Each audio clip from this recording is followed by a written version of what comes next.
Thank you for taking the time to sit down and talk to me this afternoon. Happy to. And as you know, we are doing a little thing on all of the staff because you all do such awesome work and you all do such an awesome job. And we know a lot about what you do here at the church, but we don't necessarily know about things that are outside the church. And we've been talking a lot about being the thunder in response to Jesus's lightning reappearance at the grave, and Barbara's Jesus on the loose and all of that. So we just want to hear a little bit more about you and about things that we don't know about you. So we're doing the Did You Know? Did you know? Did You Know series. So I was going to start with a few things that may be pretty common to people here about you, because you have been here, 16, 17 years almost? Yes. So there are some things that we know about you, but other things that are not so common. We know you enjoy riding motorcycles. Mm-hmm. That's been a love for a while. Restoring old cars. Mm-hmm. And you don't consider you're an expert at that, but just some experience. Some experience, yes. You love all things with a motor. Almost everything. Almost everything. Always active, anything physical you enjoy. Yeah. Bow hunting is a new fall-winter passion Yes. that you have. You enjoy that with your brother Indeed. a lot. You like understanding how things work. Yes. And that would be things mechanical, plumbing, electricity, construction, but it also applies to people. Yeah, all the forces of the universe. I want to better understand how things go together. Okay, good luck with that one. Yeah. Yeah. Understanding relationship systems, divine human relationships. And then also, as far as physical stuff, you have a new thing you've been doing called circuit training. That's a mental, physical, and relational health ingredient in your life. Right. And so if anybody wants to know more about that, they can ask you, right? Yeah. Okay. The basic premise is that for me, exercise is just as much a mental variable as it is a physical variable for me. So I do it to stay in a happier world, exercise regularly. So. Yeah. Well, good. Okay, so one of the first questions that I have for you is that here at Chestnut Grove, we have the opportunity to see your gifts and talents in action through your teaching, the love and care that you lavish on us, and your passion for loving the world and helping others. So these things are pretty obvious to us, but what might be surprising about how you use these gifts and talents, how they shape your everyday life?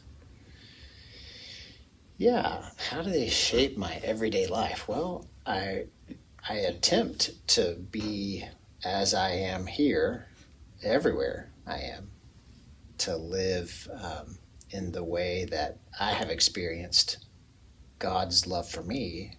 I do my best to reiterate that everywhere I go. So I work pretty steadily at having a kind of a unified or an existence with integrity. So I don't know that I actually think much about how my behavior here shapes my behavior elsewhere. I think it's all just one thing. And so, which I think is actually a pretty common departure. I mean, it's a departure from, I think, a common mistake that lots of Christians entertain, and that is this idea that I can live one way sometimes and a different way other times. And I don't actually believe that's true, but it is a very convenient compartmentalization. Some of the things that I have heard you mention about doing are, working with an incarcerated person in the past little bit. Yeah. If you want to say more about that. Yeah. Well, for maybe almost 6 months, I just got a call one day on the telephone and met this person, and I said, well, how did you get my number? And they said some folks were walking by and saw this person who looked like they were really struggling and gave them my number and said, hey, call this guy, he'll help you. And so I still don't know who that was, but it began a relationship with this person, and we met and started having breakfast together. And this person had all kinds of needs. It was a person who's out of prison, post-prison sentence. And so my sense was that not only did this person need some things I might be able to provide, but I felt like I was a recipient in this relationship. And so I was very curious about what was God up to in having the two of us find each other, which was really great, but it wasn't enough because get this, I learned that the whole time this person was in prison, child support accumulated, compounded at 10% interest. Wow. And after a 17-year sentence, this person now owes $300,000 in back child support. And my question is, how could anybody ever escape that burden? So I learned that the way the system is set up in some cases, it just makes it seemingly impossible to ever get back on your feet in a way that I just take for granted. You know, I don't have that particular problem or challenge. So also, you have assisted with some rental using your own house to. Yeah, we have way more space than we need, so we converted. Tanya and I converted our basement into an apartment, and the kind of our prayer was that if we could be the step somebody needed post-incarceration. We don't really know a lot about that, but so we spent several months getting the place into a standalone apartment, and it didn't take God any time at all. Within a week, a person appeared, and it was exactly what they needed, exactly what they're looking for, and now we've had 3.5 years of just wonderful relationship together. So you also have mentioned some of your less sacred gifts and talents that have benefited our congregation. I don't know if they've benefited. Or as well as, somebody sometimes, has. Sometimes, but,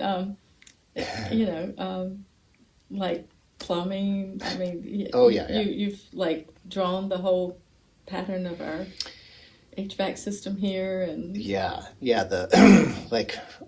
so did you know we have 16 heat and air units at our church that keep all of this?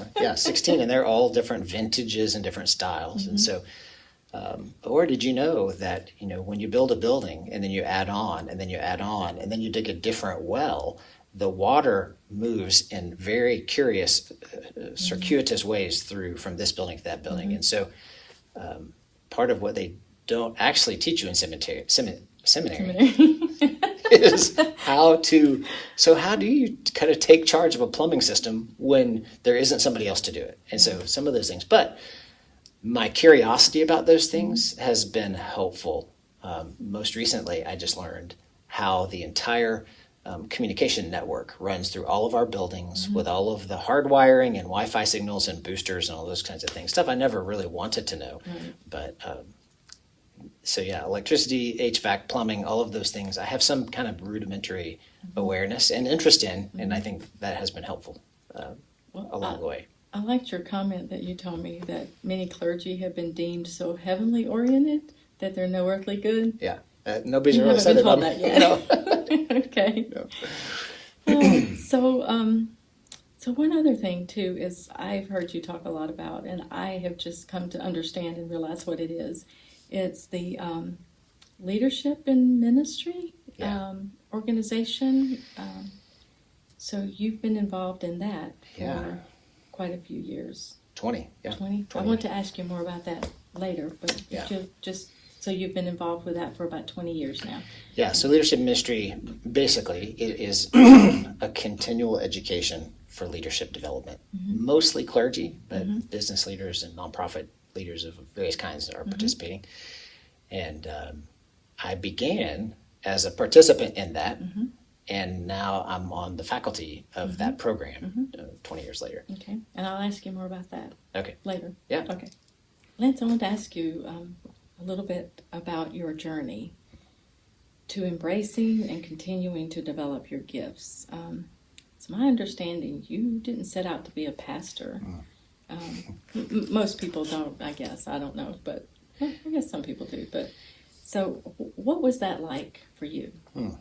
Well, as most folks know, I didn't grow up in the church, and I wouldn't entertain Christianity seriously because I had this weird kind of superstitious fear. It meant I might have to be a clergy one day. And where I grew up, what that looked like was really unappealing. When I went to college, I just entered as a basic business major to figure out what that would look like, and I switched to aviation. So I pursued my pilot's license and got that, and then realized that it was too expensive to try to do that. So I found another major, hotel and restaurant management, which seemed related. Yeah, it's business, and it also was very personal and relational, and it just seemed a natural fit. And I was really good at the jobs I had in restaurants and so forth. So about, I don't know, 2/3 of the way through college, that's when I got serious about my God curiosity, and when I accepted Christ and was baptized, and I didn't really know what to do with that.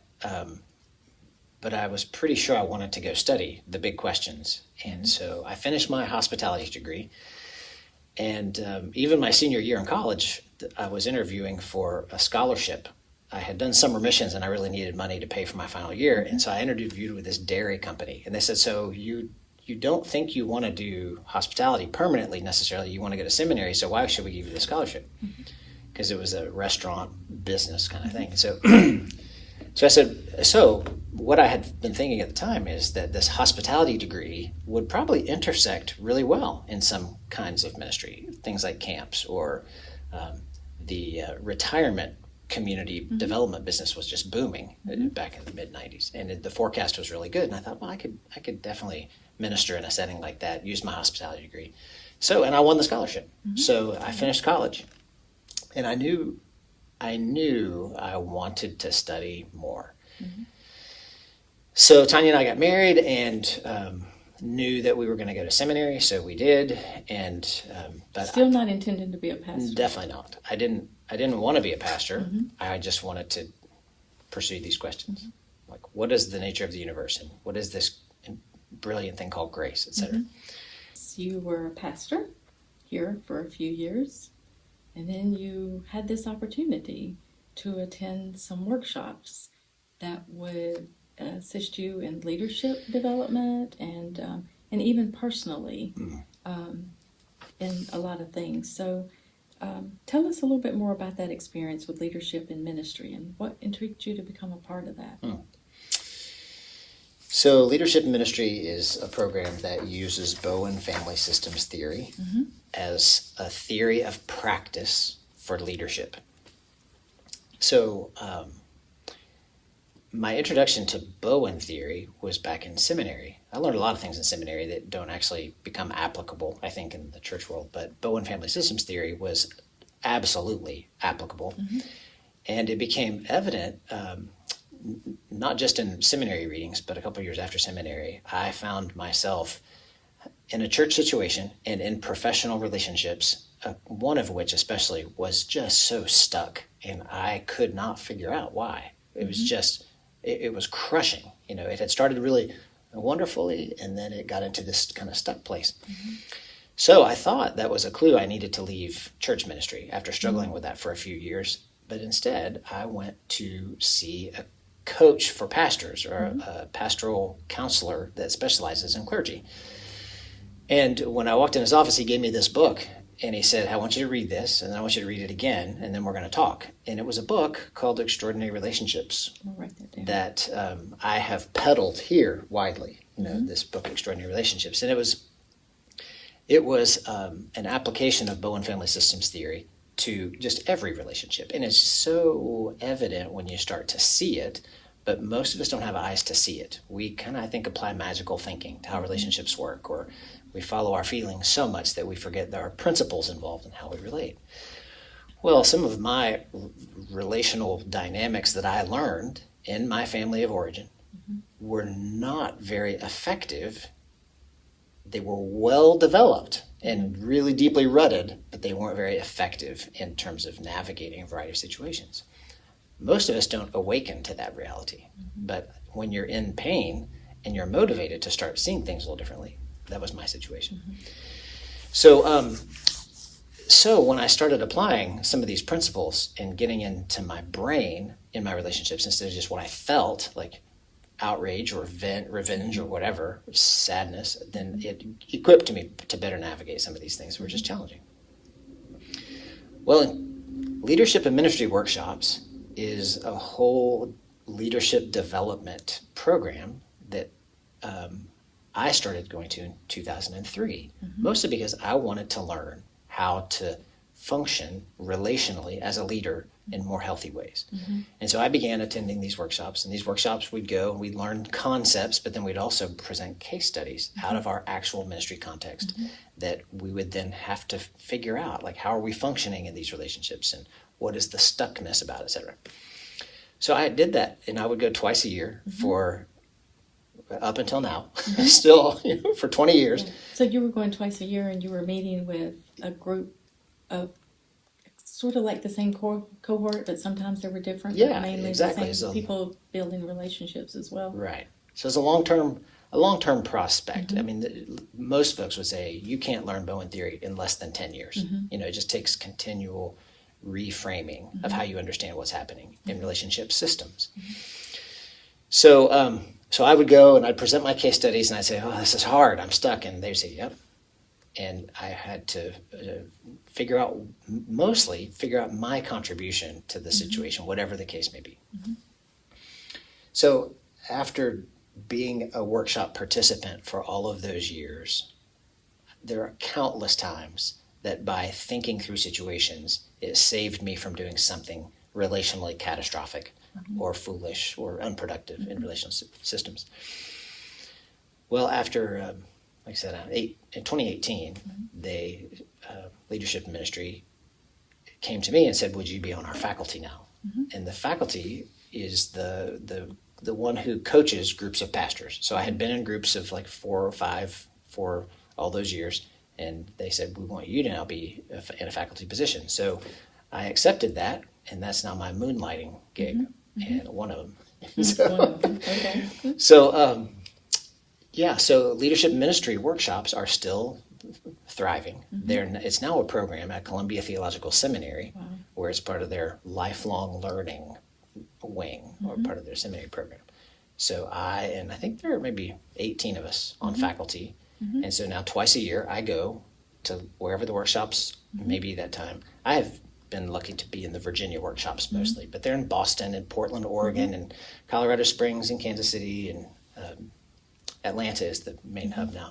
So you all spend 2 or 3 days together. 2 or 3 days, yeah. And so as a faculty person, I may present a concept like triangles. You've heard me talk about triangles, or emotional cutoff, or differentiation of self. And then there's faculties present plenary sessions, and then I spend time with a group of 3 or 4 clergy who each are presenting case studies, and I function as a coach to help them unpack those and ask questions about the dynamics that are usually obvious to somebody who's not emotionally involved. You can see things that way. So you also said that I'm not sure how long ago it was, but that you had the opportunity to actually help an entire congregation. Yeah. Related to that work, the Rekindle grant is coming from the Lilly Foundation, which we won a big $50,000 Lilly grant here to fund sabbatical a few years ago. So Lilly does a lot of great work in supporting religious communities of all kinds. They have a grant called the Rekindle grant, and it's a grant that is designed to help churches, especially post-pandemic, to begin to try to rekindle and reform and revive some things.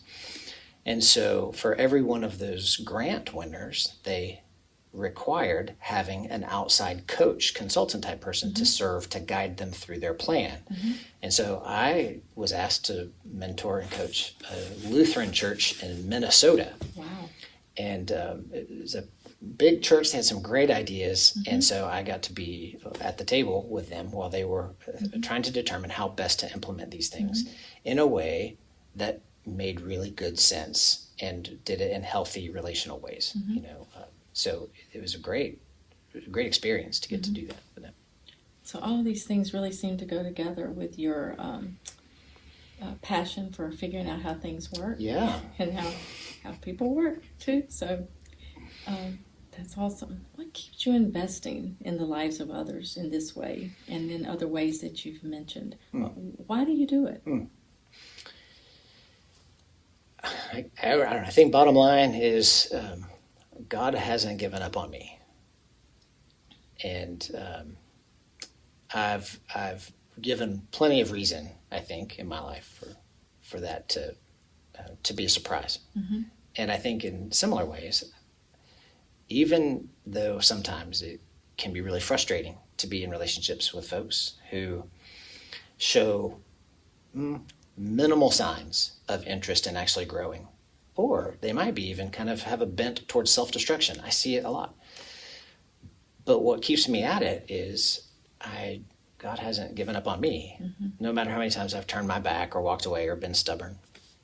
And so I guess that's a Sunday school answer, but yeah, Jesus, I guess, keeps me in it.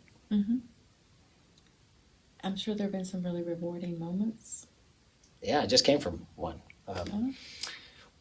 One of the, outside the church places that I enjoy being is at the elementary school. Second graders usually welcome a kind of challenge to grow. And that's not always true of all of us, but second graders are kind of in that mode. So being able to engage with children and help them develop a skill that their life literally depends on at a time where they're so vulnerable seems to be a really wise investment. That's a productive use of an hour a week for me. It's like, if I can help that kid, then what I know is not only is that kid going to be more successful, but their children are going to have reading as a part of the family story. And so I think we know the likelihood of success for a kid who cannot read out of elementary school is just abysmal. And so when I think about how, like Jesus saying, let the kingdom of God come on earth as it is in heaven, that just seems like a no-brainer as a place to invest. I don't think Barbara and Zach mentioned it, but all three of you are tutors at the elementary school, along with some of the congregation as well, correct? Right. I think there are 13 right now in our congregation. So that's awesome. And today was the last day of the year, and the whole front office is so thankful for those who give that little bit. We get to learn in a couple of weeks what the statistics are. I said I want us to have measurable data, so we'll get to hear about that next week. Some successes aren't always measurable, though. That's true. Yeah. So I'm sure there was a big impact, Yeah. even if a score may not have changed. That's true. Yeah, and some of those scores would have changed even without us over the course of a school year. But the connections that I now have with 14 or 18 second graders will likely be available to keep nurturing as they are third graders and as they're 17-year-olds and as their life becomes more complicated. So Lance, we've talked about a lot of different things and ways that you bless the world inside and outside of Chestnut Grove. But I wanted to ask, do you see all of these things as connected to your ministry or totally separate? And also, as you changed, you went from hospitality to being a pastor that you didn't really necessarily intend to, and youth minister to here, and then, as a coach, do you see as each of those steps that you have stopped one thing and started something new, or does that seem to be like just a continuation on your journey that you've just kind of built up on what was before? Yeah. That's kind of two questions in one, sorry. Yeah, that's okay. I think that me being a pastor now, even though I was in the restaurant business before, is a little bit like I used to be a middle schooler and now I'm a high schooler or whatever. I don't think of it as being a clear departure from one thing to the next as much as you just incorporate life getting bigger and wider, and God has gotten bigger for me and wider. I don't think of God the same way I do now as I did 17 years ago. Hopefully nobody else does either. Yeah. But so with each chapter of my life or each season, I feel like it's just kind of pursuing the nudge du jour. What is it this year for a season? It might be, well, hey, let's look at blessing the community with picnics, or hey, for a season, let's look at blessing the community through a thrift store. And so who was most excited about that? All right, let's go. How can we do that? Or the military program with blessing the veterans. So I don't think any of those things are excluded from the main thing. I think it's just one life. I just have one life. And I show up differently for different things. I don't wear the same clothes to do wood splitting as I do to do weddings. But it's just me, always. And I trust that all of this is going in a meaningful direction, because I do believe that God works all things together for good. Mm-hmm. And even in this kind of pandemic, the shadow or the aftermath of a pandemic, and the indisputable loss of life that has happened, not just with individual humans, but in like congregational vitality all over the whole globe, I actually think that's part of the reformation that God's up to right now, in the grand Christian world, or in the grand world of faith in God. And so it feels to me like the kind of the inflection point that is the 21st century, maybe for a decade. It feels like the things that I have been exposed to and involved in the past, the prevailing thoughts about building disciples or about blessing all the families of the earth, I trust that those things are being woven together for just such a time as this. Mm-hmm. And that whatever is next, I don't think any of us really know quite yet. Mm-hmm. But Martin Luther didn't know either when he nailed the 95 Theses to the castle door of Wittenberg. Mm-hmm. And John Calvin didn't know when he took a stand. And it takes a while for these things to work themselves out. Mm-hmm. But I trust that, just as has been the case every 500 years for about 2 millennia, that whatever is on the other side of this moment is going to include a more vibrant expression of trusting God and God's Spirit and accepting the grace that comes through Christ. It's going to include, I think, not only new stuff, but I think the stuff that exists already is going to get better. Mm-hmm. It's going to have to reform in order to... so it's kind of one of the obvious questions that people might have inside the church here, because, lots of people think, oh, preachers do or preach on Sunday morning. What does a week look like for you? Do you just go out and do what you want to do Monday, Tuesday, Wednesday, maybe write a sermon Thursday, Friday, and preach on Sunday, and that's it? One day a week. Yeah. What do you do? Yeah, so so Sunday is generally my favorite day. Mm-hmm. Getting to connect, getting to do the thing I worked at all week in a way of trying to think and pray and sing together. That's definitely the highlight. Mm-hmm. So the rest of the week, Mondays I generally take off, and I'm pretty rigid about that if there's not a funeral or something. So Mondays take off. Tuesdays I usually start sermonizing in the morning and then catch up on whatever emails. I generally take an hour to set up the week, and my week starts every week with 13 lists. And so that's not a mark of pride. It's maybe just a confession of compulsion or something. So depending on the week, there may be a search team meeting that I'm getting ready for, or a finance committee meeting, or a long-range planning meeting, or a buildings and grounds meeting. There's always a staff meeting. There's personnel. There's a personnel committee meeting, and those, or an Earlysville Exchange committee, and those are just the committees that I personally serve as staff liaison or whatever. So there's generally one or two of those that I'm either getting ready for, or and there's deacons. Deacons always, yeah. And then there's actually going to those meetings. So you prepare for staff meeting, and then you go to staff meeting, and you prepare for a deacons meeting, and then you go to a deacons meeting. You know the drill. And then kind of, so that we have on Tuesday and Tuesday night, Wednesday or Wednesday night. I usually 3 times a week I try to exercise between 4 and 6 p.m. That's my best hour for that. I sermonize every day, Tuesday morning, Wednesday morning, Thursday morning. I usually do Lectio Divina 3 days a week, just trying to take care of myself. So 7 a.m., Tuesday, Wednesday, or Tuesday, Wednesday, Friday, or something like that. I lead it at least once a week. I meet with people who may just need to talk or pray or whatever. Home visits or hospital visits. There's not as many of those now post-pandemic, but...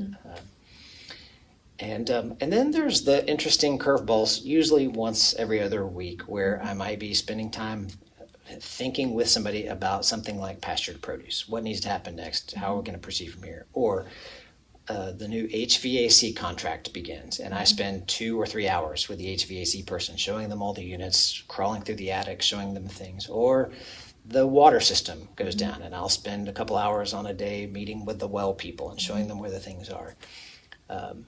we have a staff. Usually I try to spend some time with us together as a staff, but then at least once every other week or so, try to connect with them individually and just check in and see whatever their needs may be. So no 2 weeks look alike, although Sundays tend to look a lot alike. So it's different every week. So is there a certain time you actually write your sermon? Yeah, or? Thursday mornings. Thursday Yeah, mornings. so I study Tuesdays and Wednesdays throughout the day. And then on Thursdays, I usually finish reading and studying whatever and trying to take my notes. But usually by Thursday at noon, I've got an outline of where I'm headed. It's called the string. This is the string. And then I can, on Thursday afternoons is our staff meeting. So I can share it with our staff and say, this is what I'm thinking. What are you thinking? What am I missing? And then Friday it gets kind of polished. And then Saturday is when I build slides for Saturday night usually. Usually Saturday night, I take off Saturday morning. Usually, but by 5 or 6 o'clock on Saturday evening, I'm usually turning. As Jesus turned to Jerusalem, Saturday night, my mind is kind of engaged in whatever's coming next. So I usually make my slides Saturday night. Okay. And then we're up to Sunday, and it all starts over. And it all starts over. Yes, and then sometimes there are Sunday night things, sometimes there are Wednesday night things, and I'm sure you spend time planning those as well. So. Yeah. You want to go to Honduras, maybe? Yeah, maybe I do. I sure do. Yes. With the project of the moment, maybe. Yeah, certainly. Well, thank you for your time. Sure. But before we go, I want to ask you if there's anything else that you wanted to say that you didn't have the opportunity to say, or any... I am really thankful that I get to be here and that I've gotten to be here for a long time. We are too. I'm really thankful that I get to work with the people that the church has called. There are no better people that I could have handpicked than the people I get to work with. And so if there ever was a dream team in ministry, it's the people I've gotten to work with in the last 2 or 3 years. So I'm very thankful for that. I'm sad to lose the ones that we're losing, but I'm hopeful that the God who brung us here will keep us moving forward in the same kind of way. So. I know. I love the synergy of the staff. I like the way that you all challenge each other and support each other, and you generally like each other. We do. Yeah. We both respect each other, and we like each other. This is great. I don't know that that's true everywhere. I would agree. I know it's not true everywhere. You know it's not true everywhere. You've experienced that too, right? Yes. Yeah. So anyway, well, thank you very much. Thank you, Thanks too, for your time. for Thank being you a personnel so much. chair who's interested in us. Yeah, I'm very interested. Thank you all very much.